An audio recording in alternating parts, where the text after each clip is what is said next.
በዘመናችን የሆነ ታሪክ ነው ምነግራችሁ። ይህቺ ልጅ ከኛው ጋር አብራ ዩኒቨርሲቲ የተማረች እህታችን ነች። እንደኛው ግን ጥቂት የሰንበት ትምህርት ቤትን ፍሬ ቀምሳለች። በጣም በትልቅ ውጤት ነው የተመረቀችው።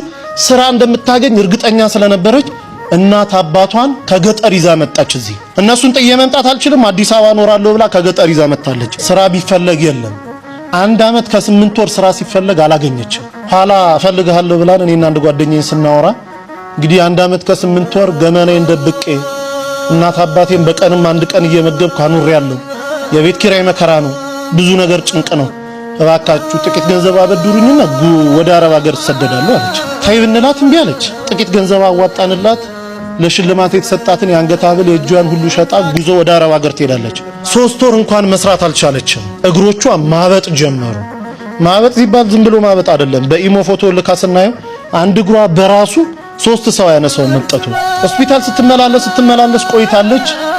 ዶክተሩ የመጨረሻ ያለውን ሪዛልት ሲሰጥ ሰውነትሽን ካንሰር የሚባል በሽታ ተቆጣጥሮታል አለ። ከቻልሽ የእኛን እስልምና ተቀበይ ሻአዳ ያዢ ከኛ ጋር፣ ካልሆነ ግን ወደ ሀገርሽ ሂጂ። የማያምን ሰው በሀገራችን የመቃር ልማድ የለንም አሏት። እነሱ ተማምኖ ሞት አውጀውላታል።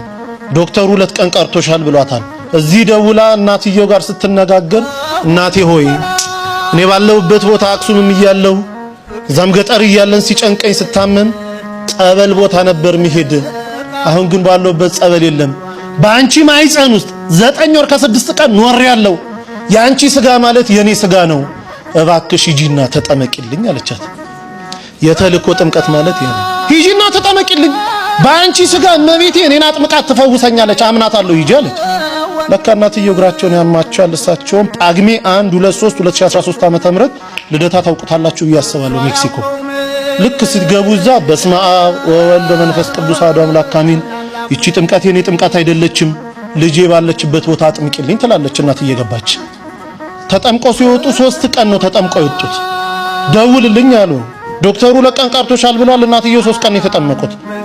ሲደወል ልጅቷ ዝልፍልፍ ብላ ወድቃ ሆስፒታል ወስዷታል። ሆስፒታል ገና ስትገባ ራሷ ነው የምትነግረን፣ ሰውነቴ ላይ የነበረ ያ ክብደት የሚመስል አላንቀሳቀስ ያለኝ ነገር ሁሉ ውድቅ ብሎልኝ አዲስ የ18 ዓመት ህፃን ልጅ መስዬ ሆስፒታል በር ቆምኩኝ አለች።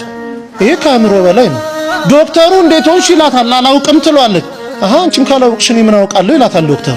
እርሱን የሚመረምር ዶክተር ፈቃድ ሞልቶ ወጥቶ ነበረ።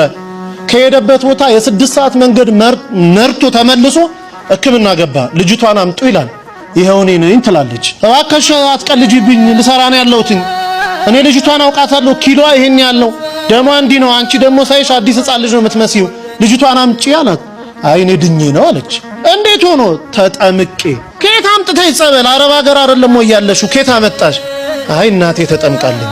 እናቴ ልትጠመቅ ስትገባ ወላዲተ አምላክ ድንግል ማርያም ከመልአከ ምክሩ ከቅዱስ ሚካኤል ጋር እኔ ቤት ውስጥ ይመጡ ነበር አለች። ጠዋት ስነሳ ሙሉ ሰውነቴ እረጥሮ ነበር የምገኘው አለች። እናቴ እዛ ትጠመቃለች፣ ድንግል ማርያም ደግሞ እኔን እዚህ ስታጠምቀኝ ነበር እንዲዳንኩኝ አለችው። ዶክተሩ ማልቀስ ጀመረ። እንዲህ የሚባል ነገር አለ? በእውነት ድነሻል? አንድ ኮነማ እኔም እኮ 17 ዓመት ካንሰር ታማሚ ነኝ።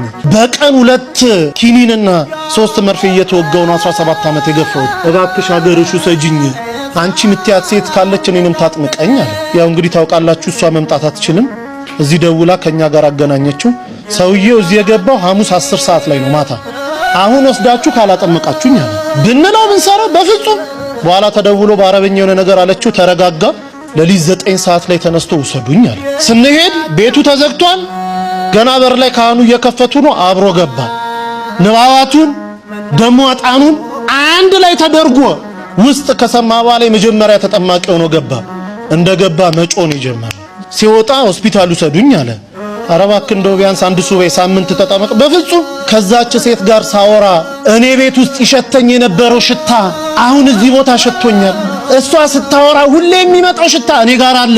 እባካችሁኝ ውሰዱኝ። ከውስጥ የጥቁር ነገር እየጮኸ ሲወጣ ይቻለው፣ እንደ ጉም ደመና ወጥቶ ሲወጣ ይቻለው፣ ውሰዱኝ አለ። ሆስፒታል ተወሰደ።